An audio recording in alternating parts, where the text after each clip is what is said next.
नमस्कार, जोहार आप सभी साथियों का एक बार फिर से स्वागत है हमारे चैनल पीसीएस फाउंडेशन में। और हम लोग झारखंड दरोगा का क्लास कर रहे थे और झारखंड दरोगा में हम लोग मॉडर्न हिस्ट्री पढ़ रहे थे। जो मॉडर्न हिस्ट्री था उसमें हम लोग पढ़े थे मुगलों का पतन एवं स्वायत्त राज्य का उदय, पार्ट 1 में पढ़े थे। और उसके बाद का आज का जो प्रश्न है 27 नंबर से प्रश्न, वो आज मतलब 52 प्रश्न लगभग टोटल है। तो आप अंत तक बने रहिएगा। चैनल पर आप नए हो सब्सक्राइब जरूर कर दीजिएगा और अपने साथियों के साथ भी साझा करने का प्रयास कीजिएगा। ठीक है, तो चलिए क्लास को स्टार्ट करते हैं। और रही बात कि पीडीएफ कहाँ मिलेगा, तो पीडीएफ मिल जाएगा पीसीएस फाउंडेशन के टेलीग्राम चैनल पर जाइएगा, वहाँ पर सर्च कर लीजिएगा पीसीएस फाउंडेशन, वहाँ मिल जाएगा। ठीक है, चलिए। और कहाँ 26 नंबर सवाल देखते हैं। देखिए, यहाँ तक हो गया था कल। यहाँ से देखिए 27वां नंबर सवाल बोल रहा है कि अवध के किस सरदार ने विष खाकर आत्महत्या कर ली थी। सवाल देखिए, सवाल पूछा है कि अवध के किस शासक के सरदार ने जहर खाकर आत्महत्या कर ली थी, विष खाकर। तो इसमें जो है ये कौन किया था ऐसा, तो ऐसा करने वाला था कौन, सआदत खां। कौन था, सआदत खां जो था, ये क्या किया था, ये जहर खा लिया था, यानी विष खा लिया था। अगला सवाल देखिए, सवाल है कि निम्न में से सर्वप्रथम कौन सा किला शिवाजी ने जीता था। बताइए, सवाल पूछा है कि निम्न में से कौन सा किला शिवाजी ने जीता था। तो शिवाजी के द्वारा जो जीता गया था किला, वो था, पता है कौन सा, ये था तोरन का किला। कौन सा किला था, तो तोरन का किला जो है ये शिवाजी के द्वारा सर्वप्रथम जीता गया था। कौन सा किला, तो तोरन का किला, याद रखिएगा। आगे देखिए, आगे सवाल है कि बंगाल के किस नवाब ने यूरोपियों की तुलना मधुमक्खियों के छत्ते से की थी। ये बहुत मस्त सवाल है कि बंगाल के किस नवाब ने यूरोपियों की जो तुलना है वो मधुमक्खियों के छत्ते से की थी। तो बंगाल के ये पता है कौन नवाब था उस समय, ये था अलीवर्दी खान ने क्या बोला था कि ये जो यूरोपीय लोग हैं ये मधुमक्खियों की छत्ते से की थी। उसकी तुलना जो है मधुमक्खियों की छत्ते से की थी। कौन किया था, अलीवर्दी खान ने। ठीक है, ध्यान रखिएगा। निम्न में से बंगाल का वह कौन सा नवाब था जिससे मराठों ने नजराना वसूल किया था। निम्न में से बंगाल का वह कौन सा नवाब था जिसने मराठों से नजराना वसूल किया था। तो ये था अलीवर्दी खान ने, जो थे ये मराठों से क्या किए थे, नजराना वसूल किए थे। कौन, अलीवर्दी खान। बंगाल के शासक मुर्शिद कुली खां, जाफर खां एवं अंग्रेजी ईस्ट इंडिया कंपनी के बीच विवाद का सर्वप्रमुख कारण था। बंगाल के शासक मुर्शिद कुली खां, जाफर खां एवं अंग्रेजी ईस्ट इंडिया कंपनी के बीच विवाद का सर्वप्रथम कारण क्या था। इसके बीच सर्वप्रथम कारण जो था, यह था, पता है कौन सा, मुगल बादशाह फर्रुखसियर द्वारा 1717 में जारी फरमान की मुर्शिद अली जाफर खां एवं ब्रिटिश कंपनी द्वारा अलग अलग व्याख्या करना। क्या करना, अलग अलग व्याख्या करना। ठीक है, चलिए। पानीपत के तृतीय युद्ध में मराठों के विरुद्ध अवध के शासक शुजाउद्दौला ने किस कारण अब्दाली को सहयोग दिया था। पानीपत के तृतीय युद्ध में मराठों के विरुद्ध अवध के शासक शुजाउद्दौला ने किस कारण अब्दाली को सहयोग दिया था। किस कारण, तो वह कारण था अपने साम्राज्य की सुरक्षा के लिए क्या किया था, सहयोग दिया था। क्या किया था, अपने साम्राज्य की सुरक्षा के लिए सहयोग दिया था। तीसरे आंग्ल मैसूर युद्ध को रोकने के लिए टीपू सुल्तान ने 43 अंग्रेजों के साथ कौन सी संधि की।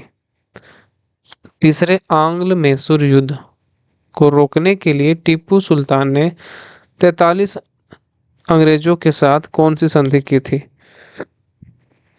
तो कौन सा संधि किया था, तो ये संधि था श्रीरंगपट्टनम की संधि। कौन सा संधि था, श्रीरंगपट्टनम की संधि।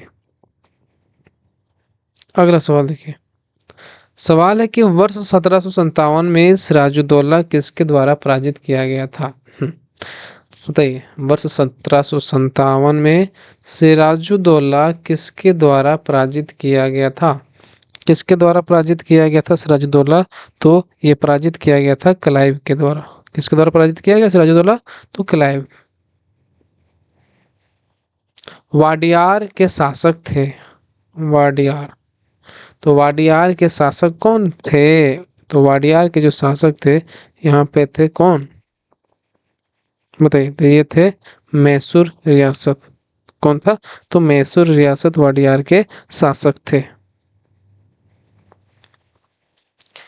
किस युद्ध को तोपों का युद्ध कहते हैं, किस युद्ध को तोपों का युद्ध कहते हैं,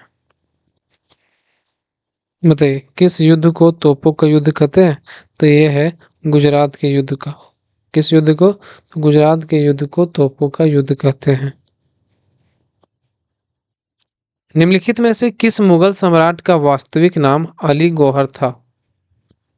निम्नलिखित में से किस मुगल सम्राट का वास्तविक नाम अली गौहर था। अली गौहर, बताइए किसका नाम था वास्तविक नाम अली गौहर। तो इस अली गौहर नाम था किसका, ये नाम था शाह आलम द्वितीय का। किसका नाम था, शाह आलम द्वितीय का। निम्नलिखित में से अवध के स्वायत्त राज्यों का संस्थापक कौन था। निम्नलिखित में से अवध के स्वायत्त राज्यों का संस्थापक कौन था, कौन था। तो ये था सादत खां बुरहान उल मुल्क। कौन था, सादत खां बुरहान उल मुल्क जो है ये अवध के स्वायत्त राज्य का संस्थापक था, सादत खां बुरहान उल मुल्क। ईस्ट इंडिया कंपनी के नेतृत्व में रॉबर्ट क्लाइव का उत्तराधिकारी निम्नलिखित में से कौन था। ईस्ट इंडिया कंपनी के नेतृत्व में रॉबर्ट क्लाइव का उत्तराधिकारी निम्नलिखित में से कौन था, कौन था। तो ये था हेस्टिंग्स। कौन था, हेस्टिंग। प्लासी के युद्ध के बाद भारत के लिए शाश्वत दुख की काली रात का आरंभ हुआ, यह किस बंगला कवि का कथन है। प्लासी के युद्ध के बाद भारत के लिए शाश्वत दुख की पहली का रात काली रात का आरंभ हुआ, यह किस बंगला कवि का कथन है। तो ये कथन है किसका, तो ये है नवीन चंद्र सेन जी का। ये कथन है कौन, दुख काली रात का आरंभ हुआ, ये नवीन चंद्र सेन का कथन है। निम्न में से ब्रिटिश जनरल ने हैदर अली को पोर्टो नोवा के युद्ध में पराजित किया था। निम्न में से किस ब्रिटिश जनरल ने हैदर अली को पोर्टो नोवा के युद्ध में पराजित किया था, बताइए किसने पराजित किया था पोर्टो नोवा के युद्ध में। तो ये पराजित किया था सर आयरकुट ने। किसने पराजित किया था, सर आयरकुट ने। महाराजा रंजीत सिंह के उत्तराधिकारी थे, महाराजा रंजीत सिंह के उत्तराधिकारी थे कौन। तो ये थे खड़क सिंह। खड़क सिंह, खड़क से खड़क करने से क्या होता है, कहानी था। तो ये खड़क सिंह जो थे महाराणा रंजीत सिंह के उत्तराधिकारी थे। बंगाल में कंपनी के अधिकारियों द्वारा दस्तकों के दुरुपयोग करने के कारण किस नवाब से उनके संबंध बिगड़ गए, बताइए। बंगाल में कंपनी के अधिकारियों द्वारा दस्तकों के दुरुपयोग करने के कारण किस नवाब से उनके संबंध जो है वो बिगड़ गए, किससे, तो मीर कासिम से। किसके साथ संबंध बिगड़ गए, मीर कासिम के साथ। निम्नलिखित में से किसके काल में ब्लैक होल की घटना हुई थी। निम्नलिखित में से किसके काल में ब्लैक होल की घटना हुई थी, बताइए। तो ब्लैक होल की जो घटना है ये हुआ था किसके काल में, तो ये हुआ था सिराजुद्दौला के काल में। जो ब्लैक होल की घटना किस काल में हुआ था, तो सिराजुद्दौला के काल में हुआ था। ठीक है, चलिए। निम्नलिखित भारतीय शासकों में से कौन था जिसने विदेशों में आधुनिक पद्धति से दूतावास स्थापित किए थे। निम्नलिखित भारतीय शासकों में से कौन था जिसने विदेशों में आधुनिक पद्धति से दूतावास स्थापित किए थे। तो कौन था वो, तो वो था आपका टीपू सुल्तान। कौन था, टीपू सुल्तान जो था ये आधुनिक पद्धति से दूतावास स्थापित किए थे। किस मुगल सम्राट ने राजा जयसिंह को सवाई सवाई की उपाधि दी, मस्त सवाल। किस मुगल सम्राट ने राजा जयसिंह को सवाई की उपाधि दी? तो किसने दिया था ये? तो ये दिया था किसने? तो दिया था जहांदार शाह ने। किसने दिया था? जहांदार शाह ने। नृप निर्माता यानी किंग मेकर के रूप में किन्हें जाना जाता है? नृप निर्माता यानी किंग मेकर के रूप में किन्हें जाना जाता है? तो किंग मेकर के रूप में जो है ये जाना जाता है किन्हें? सैयद बंधु को। किसको जाना जाता है? सैयद बंधु को किंग मेकर के रूप में जाना जाता है। ठीक है, चलिए। निम्नलिखित में से किसे जाटों का अफलातून यानी प्लेटो ऑफ जैट्स एवं जाटों का आदरणीय व विद्वान व्यक्ति कहा जाता था? निम्नलिखित में से किसे जाटों का अफलातून एवं जाटों का आदरणीय व विद्वान व्यक्ति कहा जाता था? तो बताइए। तो ये कहा जाता था सूरजमल को। किन्हें कहा जाता था? सूरजमल को। ठीक है, याद रखिएगा।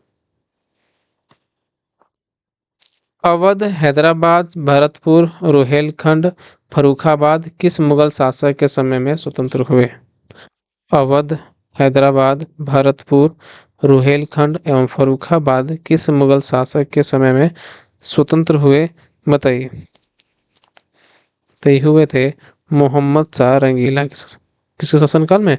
मोहम्मद शाह रंगीला के समय। किस राज्य के शासक नवाब वजीर कहलाते हैं थे? किस राज्य के शासक नवाब वजीर कहलाते थे? तो नवाब वजीर जो कहलाते थे कौन कहलाते थे?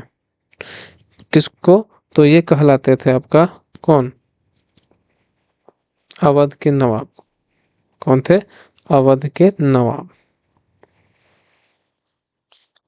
1787 ईस्वी में टीपू सुल्तान ने अपनी राजधानी कहाँ पर स्थापित की थी? 1787 ईस्वी में टीपू सुल्तान ने अपनी राजधानी कहाँ पर स्थापित की थी? कहाँ पर स्थापित किए थे ये? तो श्रीरंगपट्टनम में। कहाँ पर? श्रीरंगपट्टनम में। चलिए आगे बढ़ते हैं। हैदर अली की मृत्यु 1782 में हुआ था। ठीक है, किस युद्ध के दौरान हुआ था? जब हैदर अली की मृत्यु 1782 में हुआ था, वो किस युद्ध के दौरान हुआ था? तो उस समय जो युद्ध था, द्वितीय आंग्ल मैसूर के युद्ध के समय जो है वो हैदर अली की मृत्यु हो गया था। ठीक है, तो चलिए आज के सवाल यहीं पे समाप्त हुए और इसके आगे अगला टॉपिक जो है आपका वो बहुत ही अच्छा टॉपिक है, ब्रिटिश शासन का विस्तार। हम लोग अगले क्लास में पढ़ेंगे। तब तक के लिए बहुत बहुत धन्यवाद। अगर चैनल पर आप नए होंगे सब्सक्राइब जरूर कर दीजिएगा और अपने साथियों के साथ भी साझा कर दीजिएगा। और पीडीएफ जो बोले ना वो मिल जाएगा डिस्क्रिप्शन बॉक्स में, लिंक दिया हुआ है टेलीग्राम का, वहाँ पे जाके आप ले लीजिएगा। ठीक है, मिलते हैं अगले वीडियो में। तब तक के लिए बहुत बहुत धन्यवाद।